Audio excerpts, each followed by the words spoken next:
Ja, velkommen bak til siste sesjon. Det var spørsmål om KI og bruk av KI tidligere i dag, så nå har vi et par presentasjoner som går på det.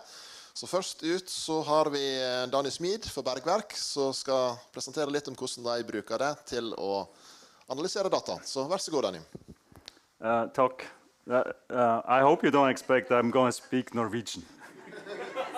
Because then this presentation will take a long time. All right, so I want to present a little bit our work on using artificial intelligence to collate data, but most importantly, how we use it to extract more data from data that we already have. And the goal is to figure out, what lies beneath these vast oceans that are out there. And the claim that's often made is that we know very little. And, they're really big, so maybe that's right. But what I believe is that we actually know a lot more than what we think we know. And through careful work, you can extract a lot more information. The main actor of my story today is a little sponge called Lisandendorix complicata. And throughout this project, I've grown quite fond of this little sponge. I looked into its history. It started its scientific life actually with a different name. It was originally called Reniera complicata. And it was originally found in these Norwegian North Atlantic expeditions that were run in the years 1876 to 1878. They were rich, so that's where it was found. And it was originally described by this Norwegian medical doctor, Gerhard Armauer Hansen, who's actually mostly famous for discovering the cause for the leprosis sickness. But he also described this beautiful little sponge originally. And you see these pictures that you find in this report. And this report really, if you have time, have a look at it. It's really fascinating. It's actually written in Norwegian and English. It's a 2-column layout. It's perfectly synchronized. And they did that, in the late 1800s. I don't think we could do that with all the computer power that we have. So it's really beautiful if you spend some time to look into this scientific report. And that's quite important because very often with modern cruises, scientific reports are kind of lost or they're difficult to get hold of. People don't spend as much, and I'm here, they spent many years making these beautiful reports. They took really care of the data they had. And look where they went in all of these years. It's actually quite impressive if you look at the maps. But then also you have these tables, and you can figure out by looking into the details that this sponge was originally discovered in August of 1876 between those two locations there. Yeah? And you can figure out what kind of seafloor they had there, etc. Everything described beautifully. Now, it's almost 150 years later. So you would think that we know a lot more about this sponge. So let's look into the global ocean biodiversity information system. And let's search how many entries we find for Lisandendorix. So there's about 2,600 entries worldwide, and about 262 in Norwegian deep waters. Yeah? So that's what we have found over 150 years. So the question then is, either this sponge, and I'm really struggling with this here, is very rare, there's very few of them only, or we did not really look, or when we looked, we didn't really pay attention, if it's there or not. So our approach to this is to use data that we already have. We have already heard how many scientific cruises have gone out to these oceans. And very often they have ROVs with them. They film the seafloor. And there's, I think Maya said it. It was, what was that? A whole year of yeah, basically a whole year of video material is there to analyze. Yeah? But who does that? You know, who has time to analyze a whole year of video material? Yeah? So if humans are supposed to do it, then that would take us a really long time. And if you look into this video material, it actually looks really beautiful. Very often we get these extremely nice single images, and we can also look into the movies here. Yeah? And actually all those little creatures here are Lysandendorix complicata. Yeah? So already in this video snippet here, we probably have more of this sponge than are officially known from Norwegian deep waters. Yeah? So it would be great to automatically process all of that and to extract all of this information, to extract biology information, geology information, figure out where things are on the taxa tree, determine the species, etc., visualize things, analyze it, make maps, etc. Yeah? So now it's 2025, everybody talks about AI. Yes, sure. That's the obvious thing. You do machine learning, you use AI. But most importantly is actually you need the biological expertise as well. Yeah? And that's where Camilla, our biologist, comes into play. It cannot just be any biologist, because we're working here in an interdisciplinary team. So we have biologists, we have geologists, we have numerical experts, and they need to talk to each other, and they need to figure out what we can extract from these videos. So we spend substantial amounts of time talking about, like worms, for example, the World Register of Marine Species. That has nowadays 250,000 species in it. Yeah? So it has gotten a lot more complicated than the original Tree of Life that tackled it again in the late 1800s. Yeah? So it's quite fascinating. So to discuss all of these things and figure out what can we find and determine automatically on these videos. And here are the classes that we use. So these are the things that we can find. Yeah? So again, you find Lysandendorix on this list, and you find other sponges and fish. And then you have interesting things, like, for example, ROV parts. Now, why would we have those there? Well, because every time we have a video where the claw of the ROV comes in, our model would claim it's a fish. Yeah? So we had to teach it, that's not a fish. Yeah? So these are kind of design decisions that need to make that you need to make at some point, yeah. And then you need to put the training into it so that it actually recognizes ROV. So we're quite good at recognizing ROV claws, baskets, the whole ROV, etc. nowadays.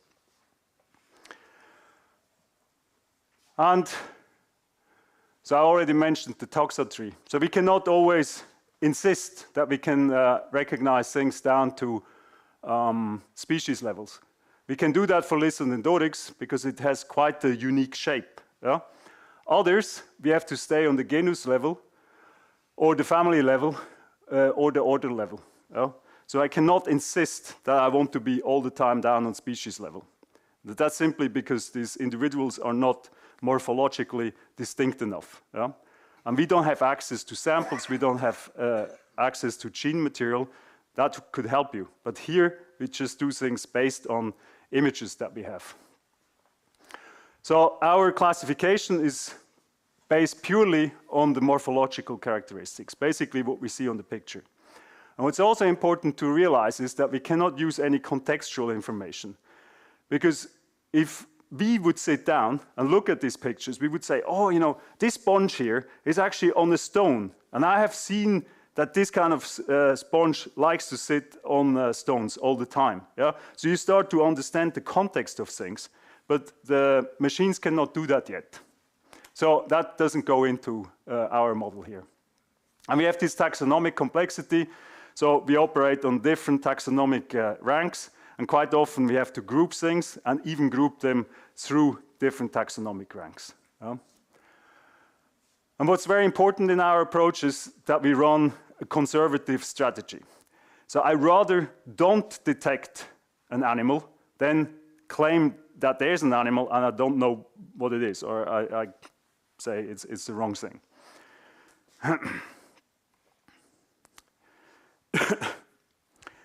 So So there's two ingredients that you need when you run a machine learning model. You need to have a model, and you need to have training data sets. Yeah? And nowadays with LLMs, etc., I guess all of you have heard about these massive training data sets that the AI industry uses. Yeah?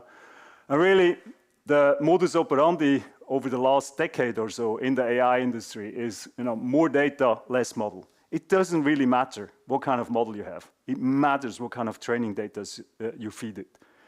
And initially you would think, well, there's all these public databases like the COCO database, the Google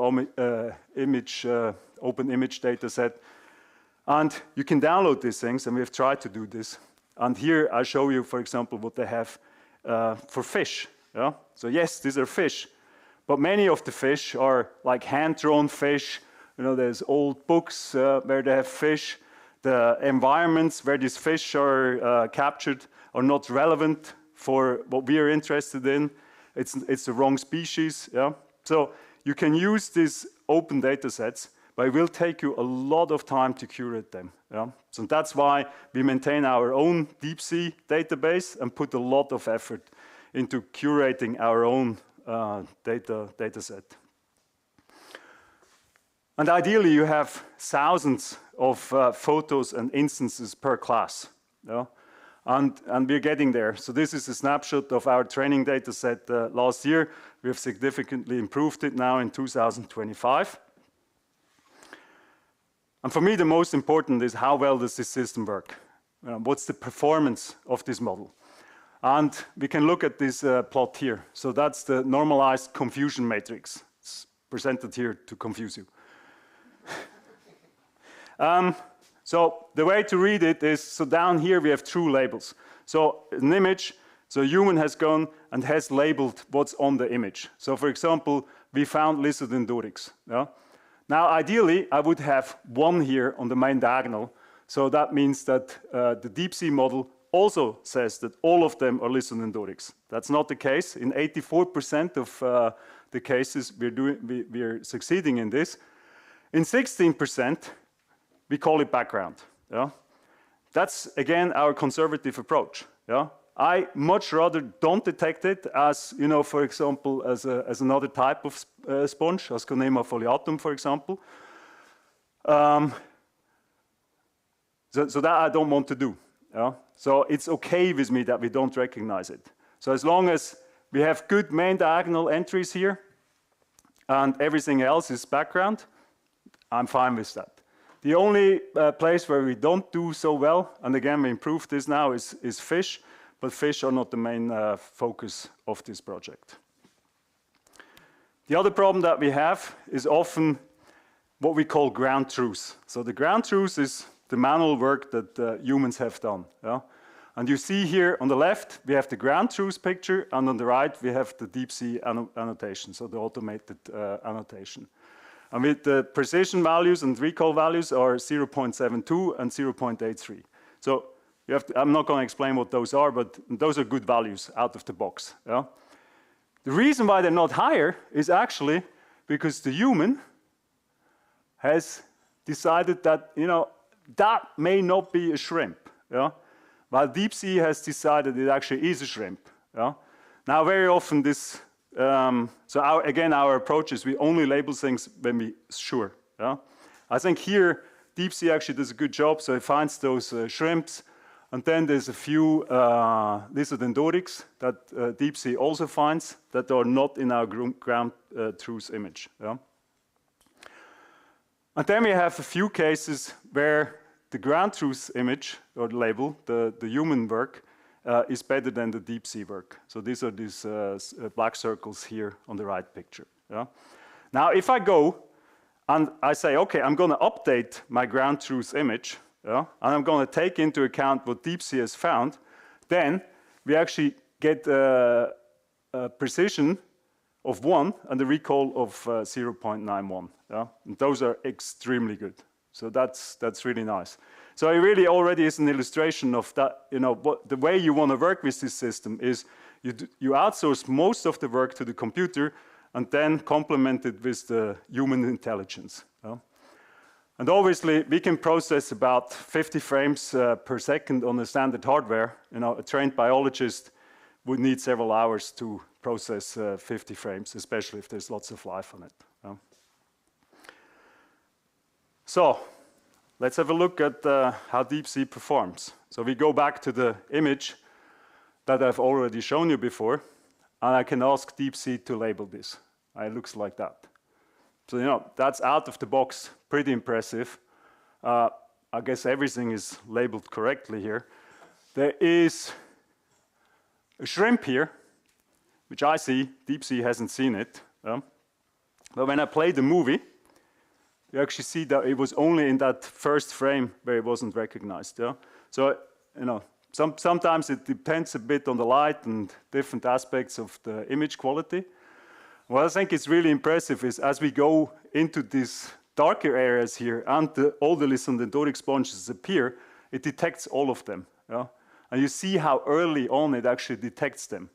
So very often we look at the detection of DeepSee and we're truly impressed, like how, you know, it's almost doing better than we're doing. I mean, it's definitely doing better than me because I'm not a biologist. So that's what we do with the biology part and how we reuse this old video material. The other possibility that we have is to take these frames and use them for photogrammetry and generate 3D models out of these videos.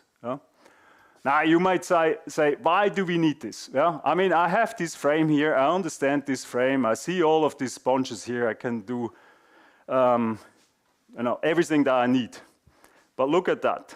So if I actually take the same footage from the same segment here and I generate the 3D model, then that model looks like that.